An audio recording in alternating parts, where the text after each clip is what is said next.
Esta é uma ministração da Igreja Vivos com Cristo, no estado do Espírito Santo. Para saber mais, acesse nosso site igrejavivoscomcristo.com. Nós fomos chamados para reinar em vida. Há um propósito de Deus para a nossa vida, há um propósito de Deus para a igreja. E falar de um governo interior é algo imprescindível para esse tempo. Um tempo em que as pessoas são levadas pelas circunstâncias, pela incredulidade. Nós já falamos sobre incredulidade, sobre o medo que tanto nos desestabiliza emocionalmente. E hoje em dia há uma onda de ataque de ansiedade, de crise de ansiedade, de medo, de incredulidade que povoa até no meio do povo de Deus, né? Mas nós somos chamados para andar por fé e não por vista.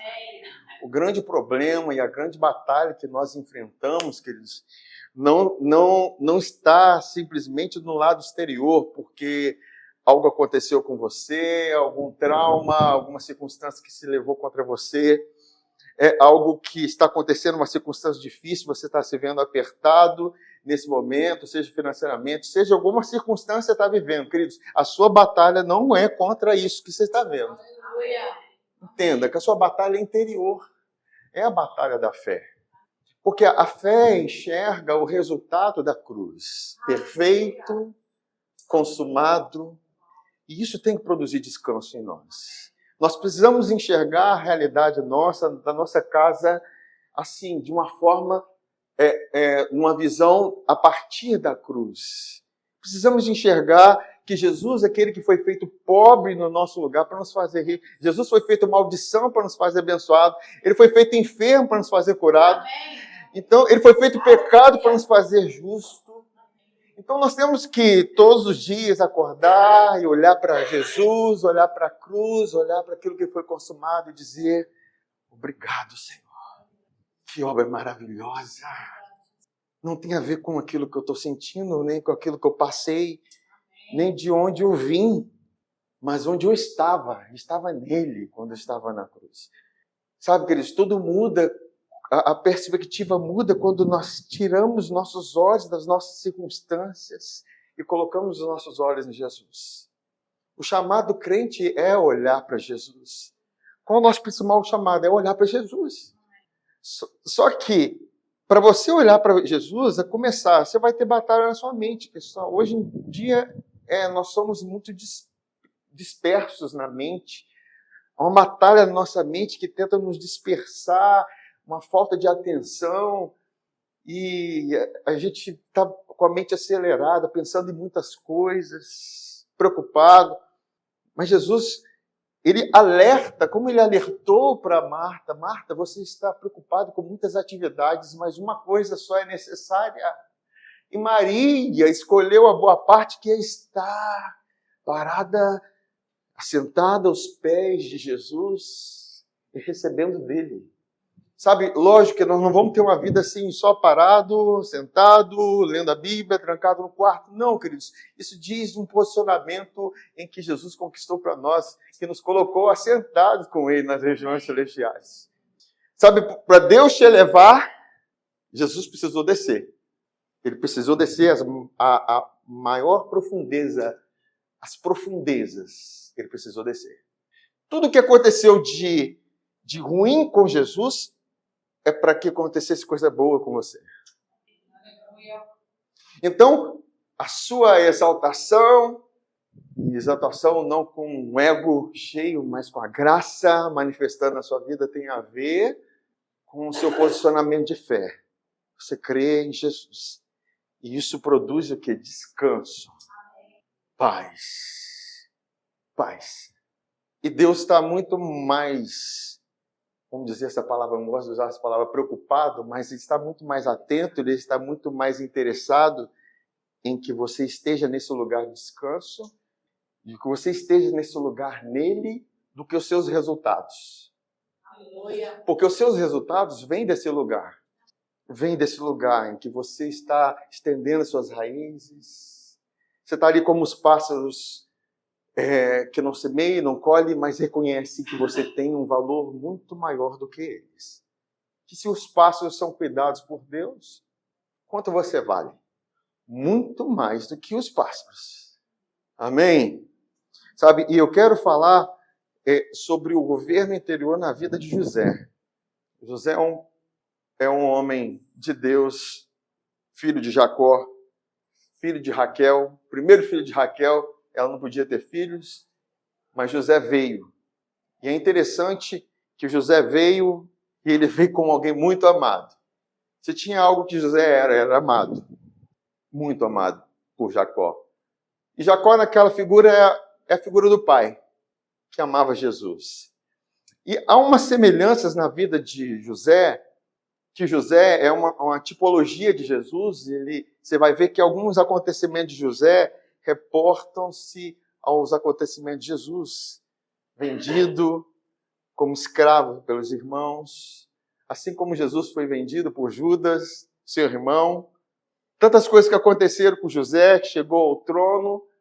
E um dia Jesus vai também estar regendo todas as nações. Todas as nações virão até ele, assim como todas as nações vieram até o Egito para estar com José. José é um tipo muito claro que aponta para Jesus as suas realidades.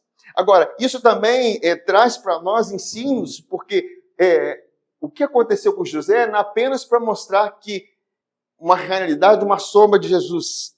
Sim, também para isso.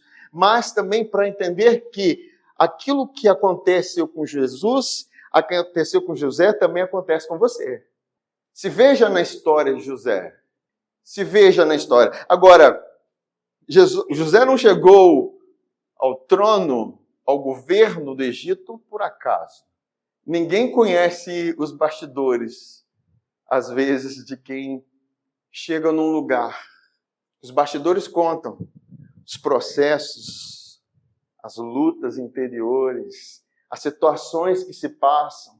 E as pessoas, às vezes, olham só o resultado final e as pessoas querem o resultado final. Mas, queridos, nós precisamos nos submeter a Deus todos os dias. É uma construção. É como você chegar, olhar, nossa, pai, que árvore linda, quantas flores. E olha, já está nascendo aquelas flores, os frutos, que coisa linda, maravilhosa. Olha, tem um fruto maduro aí, você come aquele fruto. Sabe, queridos, quantos processos de fotossíntese uma árvore passou para que a flor viesse, o fruto manifestasse. Agora, nós precisamos estar desejosos em querer frutificar e, por isso, passar pelos processos de crescimento que Deus proporciona para nós, que é um crescimento diário. Jesus não falou que as coisas seriam rápidas. Lógico que depende muito da nossa capacidade de entrega. Quanto mais você se rende, você está em uma posição de humildade, mais rápido as coisas vão acontecer. Certo? Porque o que mais demora no trabalho das nossas vidas é Deus nos arrancar no lugar de soberba e nos colocar no lugar de humildade. Nos tirar de um lugar que nós achamos que somos nós que fazemos e resolvemos e nos colocar no lugar em que nós sabemos que todas as coisas são feitas por meio dele e sem ele nós não podemos dar fruto. Não podemos fazer nada. Quanto mais reconhecemos isso, quanto mais rápido nós vamos dar graças a Deus, mais nós seremos agradecidos, mais nós vamos crescer em ações de graça. E isso vai acelerar. Isso acelera aqueles processos. O povo de Israel, como falei semana passada, eles eram para trilhar o deserto por 40 dias, mas durou 40 anos, por causa da soberba do coração deles. Era para ser rápido. Se eles percebessem o caminho de Deus, se eles percebessem e entendessem o coração de Deus, se eles não murmurassem, se eles não duvidassem. Mas Deus nos chama para crer, queridos. Entende que isso nos coloca num lugar de desenvolvimento interior. Nós queremos ver os resultados. Deus quer ver as raízes. Se as suas raízes estão estendidas para o ribeiro. Amém. Bem-aventurado o homem que medita na palavra dia e noite. Dia e noite. Dia e noite. Dia e noite. Dia e noite. E será comparado a uma árvore que estende suas raízes, que é plantado junto às águas, ele vai dar fruto. Amém, queridos? Então, quando nós olhamos para a vida de José, nós vemos algo muito forte que aconteceu na vida dele e um governo interior, como nós já falamos em Colossenses 3, que nós estamos nos lugares altos, nós devemos pensar nas coisas do alto, buscar as coisas do alto e não da terra, onde Cristo está sentado. Porque Cristo é a nossa vida. Você precisa crer, Cristo é a minha vida. Eu não tenho outra forma de viver. Enquanto você depara com você, você tem que dizer, não, eu não vivo por mim. Eu vivo por Ele. Amém. Que o sentido do cristianismo é, eu vivo por Ele. Ele nos foi dado para que por Ele nós vivamos. É a vida dele em você.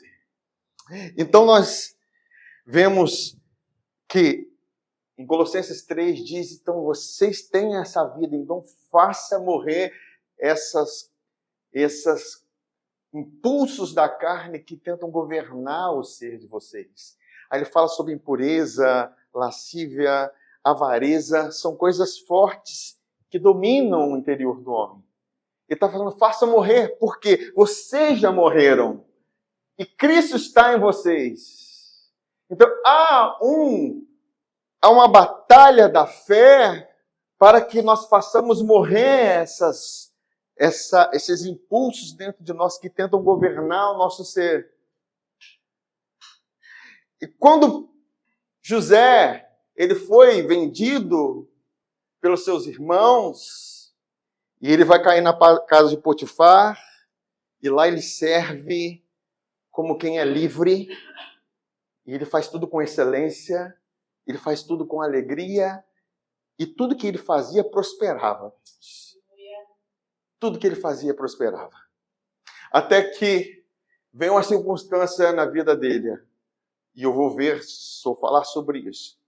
Quando José se depara com a mulher de Potifar, que era seu patrão, dá em cima dele. E José consegue resistir àquela tentação.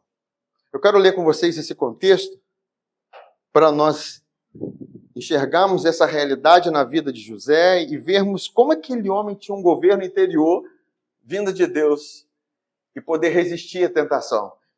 Gênesis 39, Gênesis capítulo 39, versículo 6, versículo 12. E antes de eu entrar, eu faço aqui uma reflexão nesse contexto. Se José cede à tentação com aquela mulher, será que ele estaria preparado para governar? Vocês estão entendendo? Se José cede à tentação, ele estaria preparado para governar? Porque o governo começa onde? No seu interior. Potifar confiou tudo o que tinha às mãos de José, de maneira que não se preocupava com nada, a não ser com o pão que comia. José tinha um belo porte e boa aparência.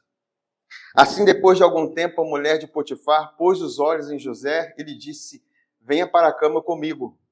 Bem direto, hein? Ele, porém, recusou e disse à mulher do seu dono, escute, o meu senhor não se preocupa com nada do que existe nessa casa, porque eu estou aqui. Tudo que tem, ele passou às minhas mãos. Não há ninguém nesta casa que esteja acima de mim. Ele não me vedou nada a não ser a senhora, porque é a mulher dele. Como, pois, cometeria eu tamanha maldade e pecaria contra Deus? Ela falava com José todos os dias, mas ele não lhe dava ouvidos, recusando-se a ir para a cama com ela e a ficar perto dela. Aconteceu, porém, que certo dia José entrou na casa para fazer o seu serviço, ninguém dos de casa se achava presente. Então ela o pegou pela roupa e lhe disse, venha para a cama comigo. Ele, porém, deixando a roupa nas mãos dela, saiu fugindo para fora. Nós vemos uma atitude de José que demonstra o governo interior que ele tinha sobre os seus impulsos carnais. Sabe, queridos, é o que Deus tem nos chamado para que nós venhamos fazer morrer. É o que Deus tem nos chamado para que nós venhamos governar sobre os impulsos carnais. E não só apenas, como eu falei, sobre impureza sexual, sobre lascívia, mas também sobre avareza, sobre ira, sobre tudo aquilo que traz uma reação em nossas vidas por causa de uma ação que foi promovida contra nós. Porque a reação, a gente às vezes não tem controle sobre ela, mas nós podemos, pelo Espírito, governar essa reação imediata, aquilo que nós falamos sem pensar, aquilo que nós agimos. E a gente, quando falou e fez, eu falei, por que eu fiz isso? Por que eu reagi dessa forma? Mas tem graça para todas as situações, queridos, para que nós venhamos governar isso. Tem graça para nós crescermos em Deus e avançarmos nisso, porque o nosso desejo é governar sobre as circunstâncias. Como eu falo, se você governa o seu interior, você está preparado para governar as outras coisas. Amém? O que diz lá em Provérbios, no capítulo 16, versículo 31 e 32, vou ler numa versão aqui, NBVP, que diz aqui, os cabelos brancos simbolizam maturidade, né? São uma coroa de honra para quem anda no caminho da justiça. Aí ele fala assim, o homem paciente vale mais que um guerreiro que venceu muitas batalhas, porque vale muito mais controlar as próprias emoções do que conquistar uma cidade. Isso é uma palavra de sabedoria para nós. É melhor você governar suas emoções do que conquistar uma cidade. Você vê que a palavra, o contexto é sobre maturidade, sobre alguém que é maduro. E uma verdade é que o maduro, ele não conquista, o maduro herda. Deus nos chamou para herdar. Amém. Nós não somos conquistadores, nós somos herdeiros. Amém. Porque a herança nos é dada por causa da morte do testador. Por causa da morte de alguém. Sabe, Deus nos chamou para nós herdarmos. E, queridos, e para nós herdarmos, a Bíblia diz que nós precisamos da fé e da longanimidade. Sejais imitadores do que pela fé e longanimidade herdam o quê? As promessas. Nós somos herdeiros dela. Amém. Nada pode nos arrancar dessa posição. Porque a herança se torna firme por causa da graça e não por causa da lei. A lei deveria, a verdade, a lei anula a promessa. Não é nem um pecado que anula a promessa, é a lei que anula a promessa. Em Romanos capítulo 4 diz isso. Mas Deus nos deu a graça para que a promessa se torne firme, para que nós tenhamos confiança que nós somos herdeiros dessa promessa. Somos herdeiros de Deus. E isso é maravilhoso. Mesmo porque o valente, ele vai conquistar uma cidade baseado na sua força. Mas o longânimo, ele não vai conquistar uma cidade. A promessa é para que ele, que é herdeiro, herde não apenas uma cidade, mas herde nações.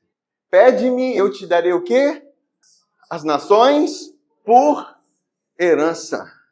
É muito maior a construção feita na vida de alguém que está governando suas emoções do que alguém que está recebendo habilidade de fora, estímulos de fora para poder conquistar algo. Eu não estou tirando o valor disso. A gente faz cursos, nós, quem trabalha no meio secular, faz cursos, tudo isso tem seu valor. Mas, queridos, no reino de Deus, se você vai herdar, você vai olhar para uma outra coisa, para outra realidade. Sabe, no reino de Deus nós vamos olhar e ver que já está consumado. Eu sou herdeiro, você é herdeiro. E Salmo, como já diz aí, Salmo capítulo 2, versículo 7, versículo 8 diz assim, proclamarei o decreto do Senhor. Ele me disse, tu és meu filho. Você vê que tu és meu filho, esse filho está com F maiúsculo, porque ele está reportando a Jesus lá na frente. Apesar de estar em Salmo, em Atos também usa essa mesma passagem para indicando quando Jesus foi gerado na ressurreição. Esse filho é aquele que foi gerado na ressurreição. É o filho maduro, o filho que veio da obra consumada de Jesus. Ele fala assim, eu hoje te gerei. Aí ele fala assim, pede-me e eu te darei as nações por herança e as extremidades da terra por tua possessão. Queridos, quando Deus está olhando, Ele está olhando a maior herança de Deus. Quando Ele fala nações, cidade, e não está falando de coisas, está falando de vidas. E nós devemos pedir vidas. Porque nós precisamos povoar o reino de Deus com as vidas. Nós precisamos fazer com que esse lugar onde nós estamos se torne pequeno, porque as vidas estão sendo atraídas, elas estão vindo por causa da herança que elas têm em Jesus. E Deus dá. Amém? Vamos abrir aqui um momento de oração. Pai, nós oramos, Pai, por cada vida em Vila Velha, em Vitória, na Grande Vitória, na Serra, Cariacica, onde estiver, Pai, que vidas, Senhor, venham para o Teu reino, vidas conheçam Jesus, Senhor, sejam, Pai, encontradas e achadas no Senhor, Pai. Senhor, cada um de nós aqui, Senhor, venhamos nos encontrar com essas vidas e receber esse encargo, essa sabedoria de Deus para comunicar com elas o Evangelho e assim ganhá-las para Ti, Pai. Nós oramos, Pai, e nós pedimos, Senhor, essa vizinhança, nós Te pedimos, Pai, Senhor, as vidas neste lugar, na Grande Vitória, no Espírito Santo, Cachoeiro, Pai. Nós oramos, Pai, que vidas venham conhecer o Evangelho, e o verdadeiro Evangelho, Pai, que provém de Ti, Pai, no nome de Jesus. Amém, queridos? Glórias a Deus. Se Ele diz, pede-me, eu te darei, então nós já recebemos. Glórias a Deus. Deus falou com Abraão, olha, Abraão, você pode enxergar as estrelas do céu, assim é a sua descendência. É o que Deus tem para nós, queridos, e nós precisamos ver e enxergar isso. Ver os perdidos, ver aqueles que estão nas trevas e enxergá-los na luz. Glórias a Deus por isso. Agora, eu quero ver algumas características importantes, alguns acontecimentos que mostram o que dava a José o suporte para ele governar o seu interior. Lá em Gênesis, no capítulo 37, no versículo 3, revelam uma condição, uma realidade na vida de José, que se reporta também uma realidade na vida de Jesus e na nossa.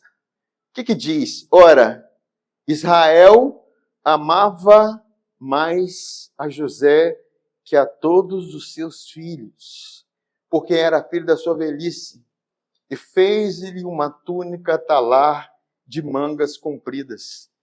Não existe governo interior sem a consciência de que você é amado por Deus. Se você não entende que você é amado por Deus, o medo vai te governar. A incredulidade vai te governar. E o amor de Deus não tem a ver com a ausência dos seus erros e falhas. O amor de Deus tem a ver com a consciência da obra da cruz. Deus provou o seu amor por nós, em que Cristo morreu por nós, sendo nós ainda pecadores, transgressores. E quanto mais você se viu como pecador, como transgressor, mais você compreendeu o amor de Deus. Porque tem gente que às vezes tem dificuldade de enxergar o amor de Deus porque ela ainda se acha muito boa sem Jesus. Muito suficiente. Tem aqueles que ainda falam assim, nossa, fulano, olha, que pessoa, né? Só falta Jesus na vida deles. Essa é a pior fala que dói meus ouvidos ouvir isso. Isso mostra enquanto que as pessoas estão impregnadas de justiça própria. Essa é uma pessoa do bem. Só falta Jesus na vida dela. Falta tudo. Sem Jesus não tem vida. E às vezes as pessoas têm dificuldade de receber a graça porque elas se veem boas para praticar a lei e obedecer a lei. e achar que por meio da lei elas são abençoadas. Sendo que Deus nos abençoa por causa da sua graça. Deus nos abençoa porque Ele nos ama. E essa é a consciência que nós precisamos ter. Nós estávamos no lamaçal do pecado. Nós estávamos nas trevas. Nós estávamos num lugar de escuridão. Éramos terríveis. Mas eu nunca fiz muita coisa errada. Você precisa viver nesse lugar onde você estava. Você estava aprisionado pelas trevas. Mas você foi transportado para o reino do Filho do seu amor. Porque quando você tem consciência disso, da falha, do pecado, do erro, você tem consciência do perdão. Quem muito foi perdoado pela consciência de tanto erro que tinha, muito ama. É como aquela mulher adúltera ou aquela mulher prostituta que quando Jesus estava comendo com um fariseu na casa dele, comia muito formalmente, cheio de lava aqui, lava de lá, certinho, bonitinho, conforme a lei manda e exige, e entra uma mulher. Imagina que ela devia estar escabelada, né? Porque ela se lança aos pés de Jesus, começa a derramar um óleo, um nardo puro, e começa a passar o cabelo dela nos pés de Jesus, lustrando os pés de Jesus, beijando os pés de Jesus, enquanto aquele fariseu, ele começa a olhar para aquela mulher e olhar para Jesus e falar assim, esse homem, se fosse profeta, bem que saberia que essa mulher, ela é uma prostituta. E Jesus percebeu os pensamentos daquele homem.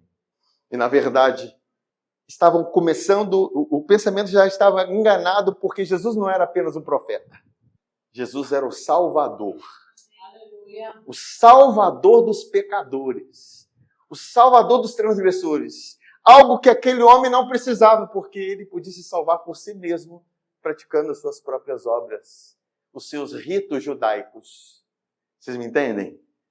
Então, quando nós nos assentamos com Jesus, nós entendemos que Ele nos fez dignos.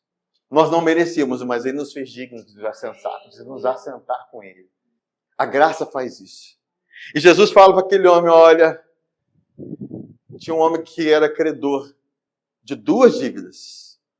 Um devia, vou botar aqui em termos, R$1.000, e o outro devia 1 milhão. Ambos não tinham como pagar. E esse credor perdoou a ambos. Quem ficou mais feliz com isso? Quem amou mais aquele credor? Foi quem foi muito perdoado. Você tem a dimensão de quanto você foi perdoado? Isso vem da consciência de quanto você se via transgressor. O quanto você se via na ruína. Quanto você se via nas trevas. Quanto você se via desprezível. É o quanto Deus pagou por você para te perdoar, para te justificar e te comprar. Quem entende isso, muito ama. Muito vai amar a Deus. Muito vai ter amor para liberar. Muito vai perdoar. Porque ele muito foi amado. Muito foi perdoado. Amém, queridos? Então José, ele era muito amado por Deus. Agora, olha que interessante que esse governo interior depende do amor. Primeira Epístola de João, no capítulo 2, no versículo 15, diz assim, não ameis o mundo, nem as coisas que há no mundo. Se alguém amar o mundo, o que é que não está nele? O amor do Pai não está nele. Então, isso é matemática, raciocínio lógico. Se o amor do Pai não está numa pessoa, então ele ama o mundo. Se ele ama o mundo, é porque o amor do Pai não está nele. Entenda que não é o amor pelo Pai, é o amor do Pai. É o quanto Deus te ama. O quanto você está consciente que Deus te ama, é o quanto você não vai amar o mundo. Está entendendo? Então você vai ver as pessoas amando o mundo, desprezando o reino de Deus, desprezando as coisas de Deus, tendo mais interesse pelas coisas do mundo, pelas coisas de Deus, é porque elas estão muito inconscientes do amor de Deus. não tem aí uma revelação no seu coração. Pode ter uma revelação na sua mente. Pode ter um conhecimento na sua mente que Deus ama. Mas precisa de uma revelação no seu coração. Peça a Deus uma revelação do amor de Deus, do amor do Pai no seu coração, queridos. Eu faço essa oração constantemente na minha vida.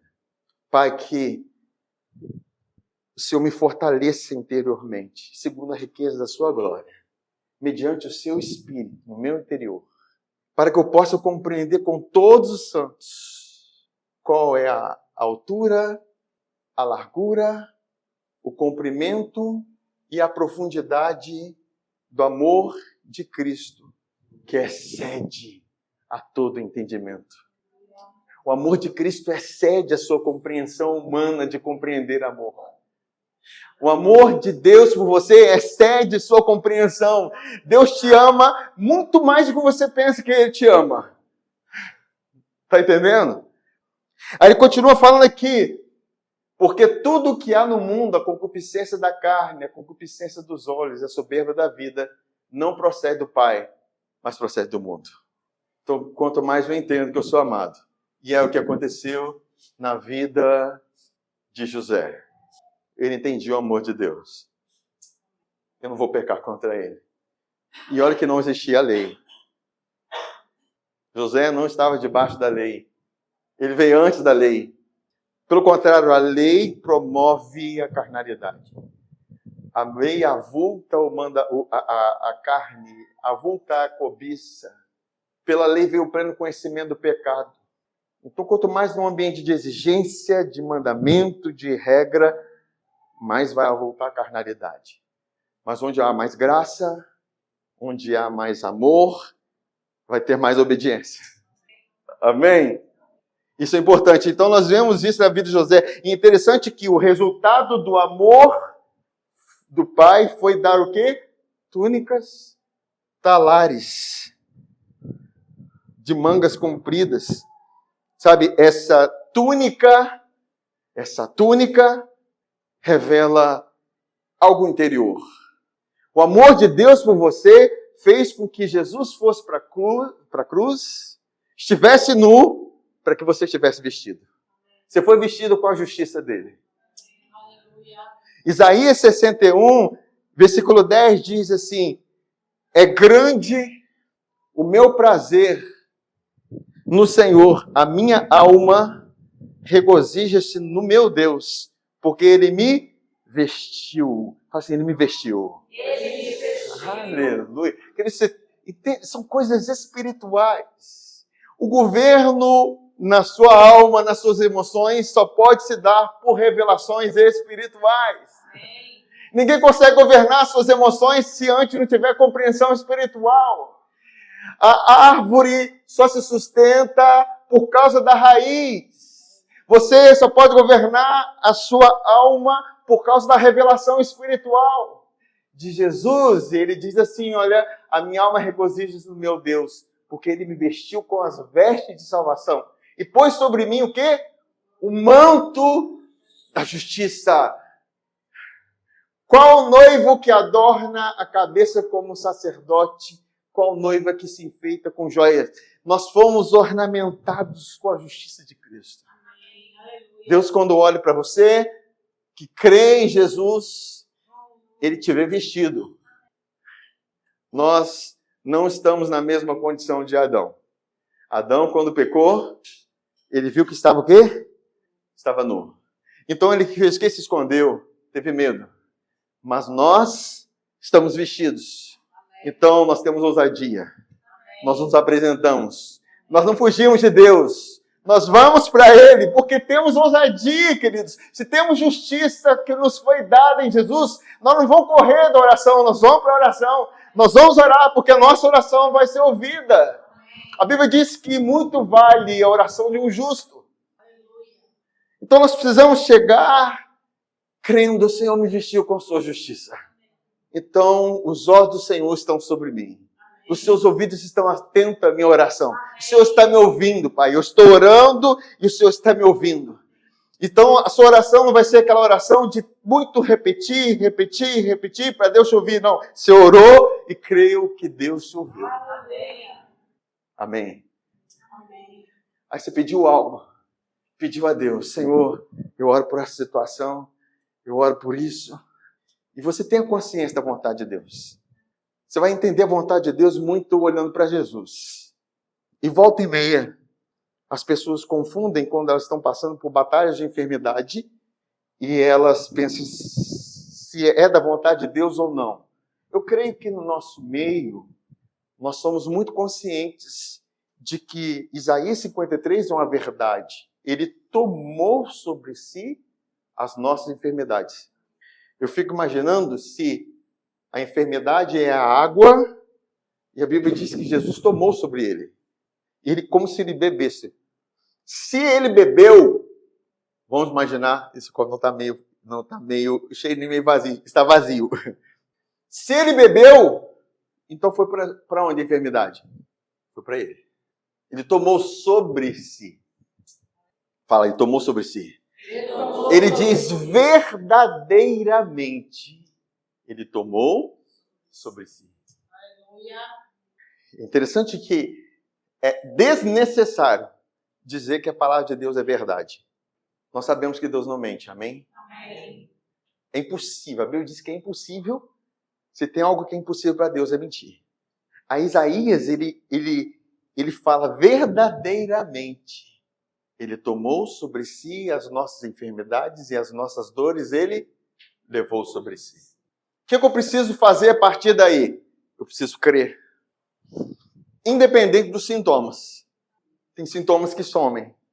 Quando você crê, quando você ora, quando você rejeita. E a partir do momento que você enxerga que ele tomou sobre si e não foi Deus que colocou, então você tem que tratar essa enfermidade de uma outra forma. Você tem que tratar como alguém maligno que não deveria estar com você. É igual quando, imaginar aqui, um assaltante, ele entra desarmado e vem para assaltar sua casa e roubar suas coisas. E de repente começa a pegar seus filhos, pegar sua esposa. E você está armado. Sério? A gente tem que enxergar nessa perspectiva para a gente, às vezes, despertar. E você está armado e não faz nada. Não, pode ser que seja da vontade de Deus que ele entre e roube meus filhos, rouba a minha saúde, a minha casa. Não, queridos. Naquele momento você tem que realmente irar e não pecar. É se levantar e falar assim, sai da minha casa agora. E às vezes nós não usamos a autoridade que Deus nos dá, queridos. E tem coisa que não é para pedir a Deus. Tem coisa que você tem que usar a autoridade no nome de Jesus. Amém. Aleluia. No meu trabalho, eu já trabalhei em blitz, aí botava um colete de fiscalização. Aí, queridos, vinha aquele caminhão grande assim, aí ficava aquela alegria. Você fazia assim, né? Você sentia até... Hoje eu não estou trabalhando mais nessa área. Graças a Deus. Porque a gente fica muito cheio. Aí você faz assim, o caminhão tem que parar. Se parar, aí vai uma viatura atrás, alguém. Porque a autoridade que foi confiada. A autoridade que está depositada no cargo que eu possuo. Está entendendo? Agora, Deus depositou uma autoridade no nome de Jesus que você tem. Deus te vestiu com uma justiça que te dá autoridade para você orar, para você ordenar, mas a gente fica passando a mão na cabeça do bandido. Se a gente enxergar tanto o pecado quanto a enfermidade como inimigo, assim como a morte é um inimigo de Deus, sim ou não? A Bíblia diz que a morte é o único inimigo que será vencido. Se nós usarmos a nossa autoridade, queridos, esse mal tem que sair da nossa vida. Amém. Aleluia. Tem momentos que nós estamos enfraquecidos porque vem guerras contra nós, situações, e a gente se sente enfraquecido, a gente não tem força para orar. Mas tem hora que a gente tem que despertar em nós aquele peraí, não pode. Sabe quando o crente da época lá do Popeye, do Brutus, o Brutus é o fortão, e Popeye, ele é forte, mas ele é pequeno, mas... E o Brutus sempre batia no Popeye. Pá, pá, o Popeye estava todo lá, apanhando. A primeira coisa que ele pegava uma lata de espinafre, comia o espinafre e de repente os músculos dele cresciam e batia no Brutus. Sabe, o nosso espinafre é o nome de Jesus, queridos. Nós precisamos usar autoridade. E tem coisas que nós não temos que pedir a Deus, nós temos que exigir que saia do nosso caminho. Está entendendo, queridos? Porque Jesus está em você. Jesus ficava assim: Senhor, se for possível, expulsa esse demônio daqui. Se for possível, tira essa enfermidade daqui. Mas Jesus, ele falava assim: sai dele agora, espírito surdo. Sai dele agora, espírito mudo. Sai dele agora, no nome de Jesus. Nós não estamos aqui para ser religiosos, não, queridos. Nós estamos aqui para ser atuantes no reino de Deus. Entenda que Deus não te deu uma varinha para coçar as costas. Ele te deu uma espada. Espada, que eu saiba, não é para enfeitar. Sim ou não? Espada do Espírito é para quem? É para guerreiro. É para quem vai querer lutar. O resto é religiosidade. E as armas de Efésios são todas armas da fé. Tem situações que a gente realmente tem que ficar irado e inconformado. Eu falei, eu não aceito, isso não é contra a pessoa, tá, irmãos? Eu não estou falando para fazer isso contra a pessoa. Mas nós temos que chegar assim, essa situação agora chega. Precisamos, às vezes, dar um ponto final. Amém, aleluia.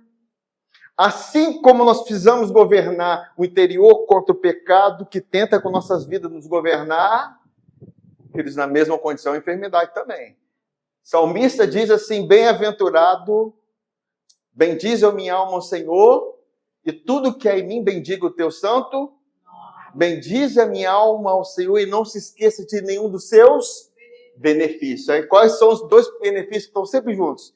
É Ele quem perdoa as nossas iniquidades e quem sara as nossas enfermidades. Cura e perdão estão sempre juntos. Amém. Estão sempre juntos. Desce um paralítico para Jesus curar. Desceram no telhado. Sustentado por 4 cordas. Por 4 pessoas. E Jesus, vendo a fé, ele fala assim, poderia ter falado assim: seja curado agora pela sua fé. Ele falou assim: perdoados estão os teus pecados. Então ele colocou o perdão de pecados na mesma dimensão da cura da enfermidade. Está entendendo? Aí ele fala assim, aí falaram: quem é esse que pode perdoar pecados? Para que vocês saibam que o Filho do Homem tem autoridade para perdoar pecados, então eu digo: levanta-te, toma o teu leite e anda. Aleluia. Entendeu? Mesmo porque, se eu não entendo que eu estou perdoado, como que eu tenho autoridade para exigir que a enfermidade saia? Você sempre vai pensar assim: não, isso deve ter vindo com consequência de algo que eu fiz. Está na minha vida, lógico que eles têm pecados que vão trazer consequências na nossa vida. Certo? Então, nós temos que ter a consciência do pecado e enxergar a dupla provisão de Deus: perdão e cura. Elas andam juntas.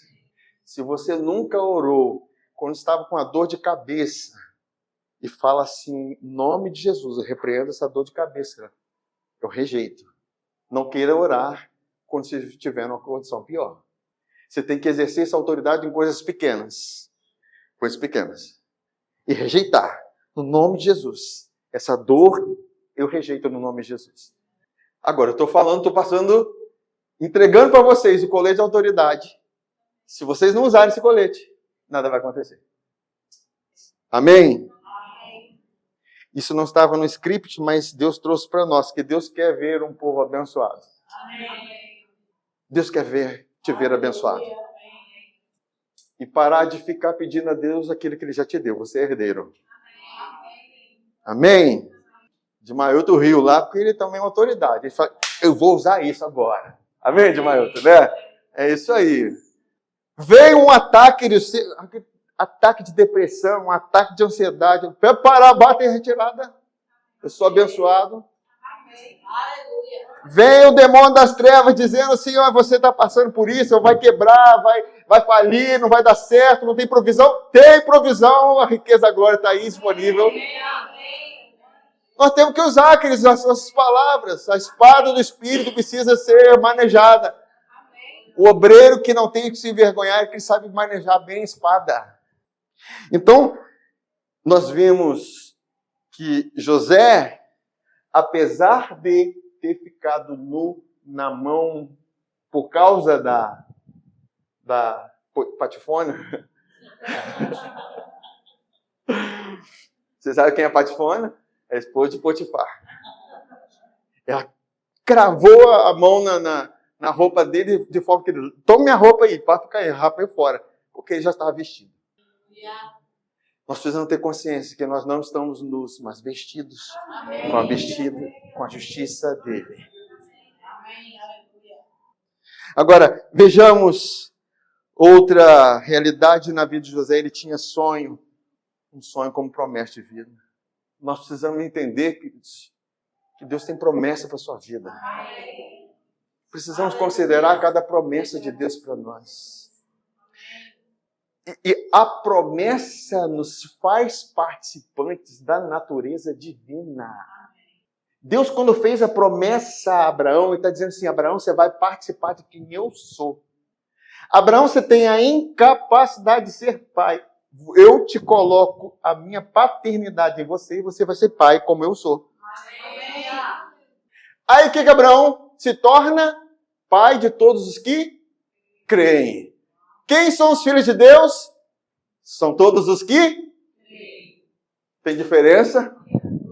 Deus pega da promessa dele como uma oportunidade para que você participe de quem ele é. Por isso, você precisa se alegrar quando você não tem, quando você não é, quando você não pode. Porque Deus é para quem não é. Deus pode para quem não pode. Deus faz para quem não consegue.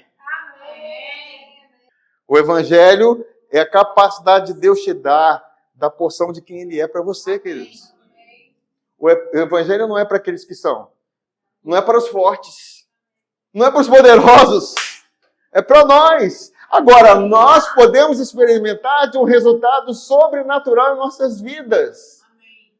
E foi assim com José. Olha o que diz em 1ª Epístola de Pedro, no capítulo 5, versículo 6 a 7. Humilhai-vos, portanto, sob a poderosa mão de Deus, para que Ele, em tempo oportuno, Ele faça o quê? Vos exalte, lançando sobre Ele toda a vossa ansiedade, porque Ele tem cuidado de mim. Por que eu lanço sobre Ele a ansiedade? Porque Ele tem cuidado. Você pode dizer, Ele tem cuidado de mim? Ele tem cuidado de mim. 3 vezes para ressuscitar. Ele tem cuidado de mim. Ele tem cuidado de mim. É isso, a ansiedade vai embora sim. Ele tem cuidado de mim, queridos. Ele tem cuidado dessa obra, Ele tem cuidado da igreja, Ele tem cuidado da sua vida. Ele está provendo todas as coisas, queridos, e nós fomos chamados para não andar ansiosos por coisa alguma. Agora, existe um tempo oportuno, o tempo que você está confiando nele, longanimamente, no tempo dele, ele vai fazer o quê? Próximo versículo. Sede sóbrios e vigilantes. Não é isso não. É o que eu falei antes. É isso mesmo. É porque antes que eu falei. No 6, André. Para que ele em tempo oportuno os exalte. A exaltação tem a ver com a mesma exaltação de Jesus. Queridos, você está totalmente conectado com Jesus. Amém. Situações que você passa, você precisa assemelhar e olhar. Jesus passou por isso. E o que aconteceu com Jesus? Olhando para o autor e consumador da nossa fé, por causa do gozo que ele estava proposto, ele suportou a cruz. Ele desprezou a vergonha, porque são situações que a gente passa, às vezes são vergonhosas. Existe um lugar após esse, um lugar assentado com Ele, que nós vamos desfrutar desse lugar de exaltação nele. Existe sempre da parte de Deus o poder da ressurreição operante para cada situação que nós vivemos em nossas vidas, queridos. Não, a morte não é o fim. Deus terminou com o fim. A morte não é o fim. Nem a morte é o fim. A Bíblia diz, há esperança para a árvore que ainda cortada, a só o cheirinho das águas brotará. Aleluia. E na segunda epístola de Pedro, ele diz assim, no capítulo 1, versículo 3 a 4, ele fala assim, pelo poder de Deus nos foram concedidas todas as coisas que nos conduzem à vida e à piedade. Pelo poder de Deus, pelo conhecimento, pelo pleno conhecimento daquele que nos chamou para a sua própria glória e virtude. Por meio delas, ele nos concedeu as suas preciosas e muito grandes promessas.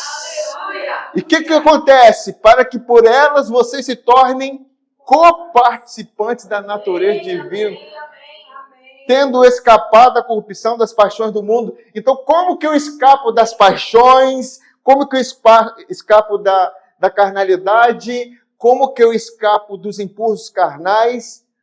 Pelo poder de Deus. Por participar de quem Deus é.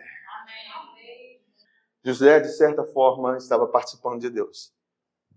Agora, eu acho muito forte, eu já estou terminando já, e eu não vou entrar no Tiago aí, o André vai estar só no esboço, mas eu quero falar como que a obra consumada e a ressurreição operaram na exaltação de José.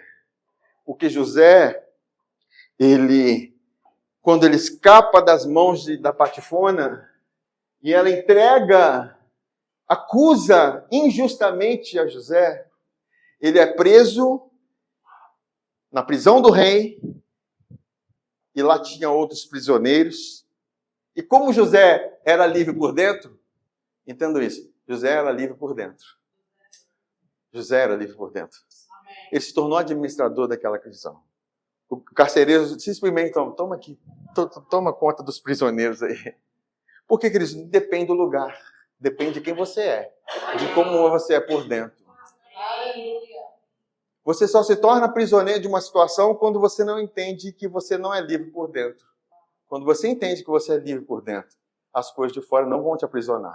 Amém. Você vai passar por situações difíceis, mas você vai entender quem você é. Amém. Igual Paulo e Silas na prisão, aprisionados, acorrentados, chicoteados, oravam e cantavam louvores. E as prisões fizeram o quê? Pá!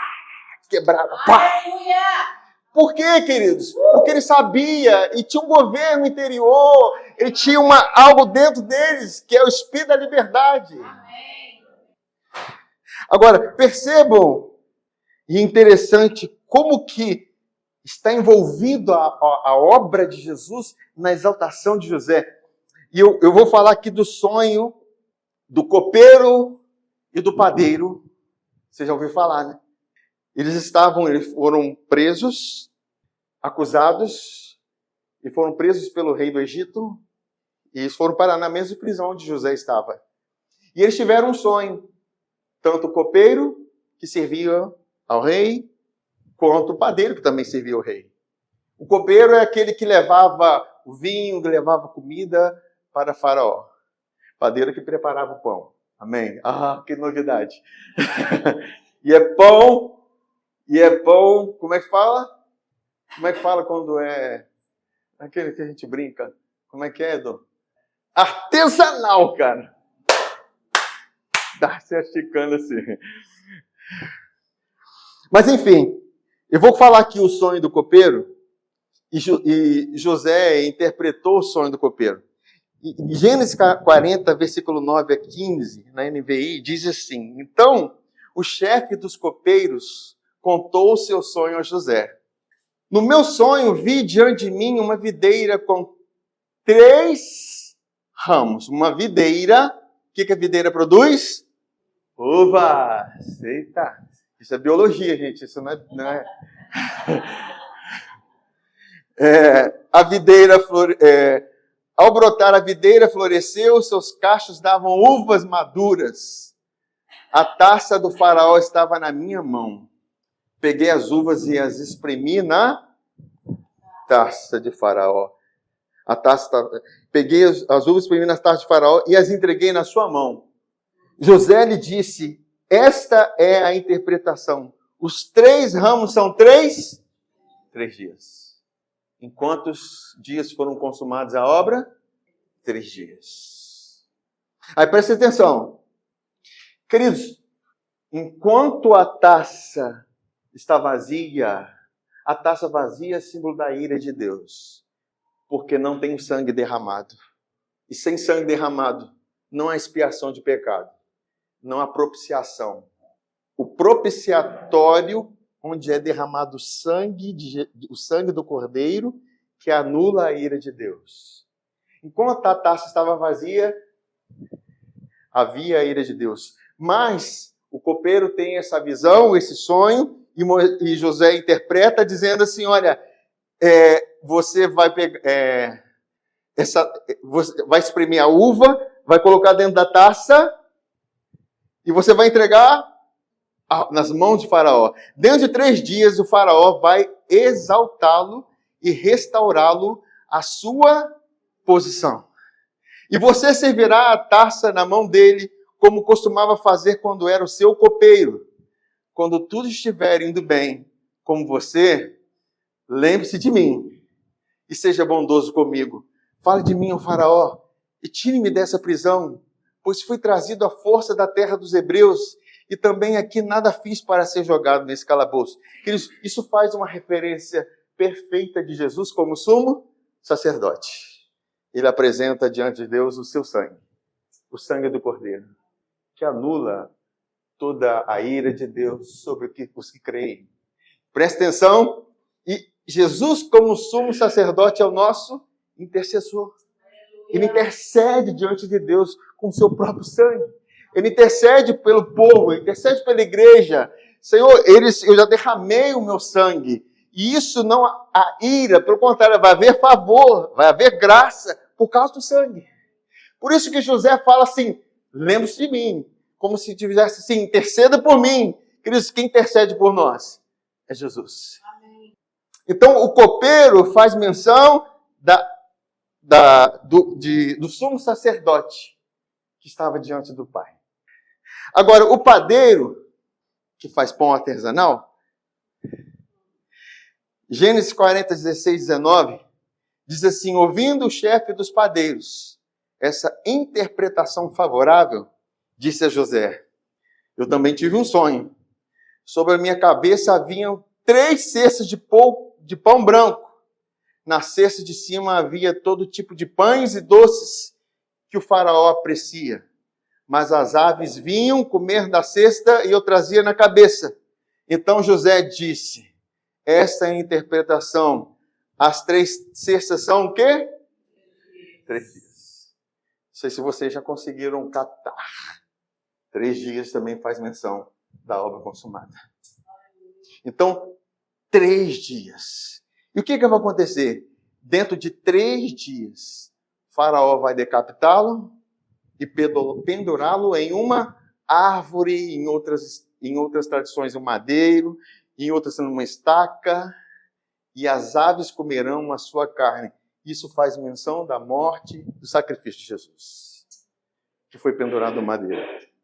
O pão e o vinho. O pão e o cálice. Queridos, nós somos participantes de Jesus por comermos o pão e o cálice. Amém. Assim como José participou. Porque depois ele foi reabilitado. Ele foi restaurado. É como José ressuscitado. Ele não saiu de uma condição apenas de prisioneiro, mas alguém que estava morto e ressuscitou com Jesus. Queridos, nós precisamos entender e precisamos ter uma visão espiritual da ceia. Quando nós participarmos do pão e do cálice, nós estamos participando da nossa vitória. Estamos participando das promessas de Deus e participando de quem Jesus é em nós. Precisamos enxergar na situação que estamos vivendo um Jesus que intercede por nós porque cremos, um Jesus que morreu por nós, que deu sua vida, o seu pão, o seu corpo que foi ferido para nos fazer curados e abençoados. Enfim, toda a promessa de Deus para nós tem a ver com a obra consumada de Jesus. para que você participe de quem Ele é. Amém?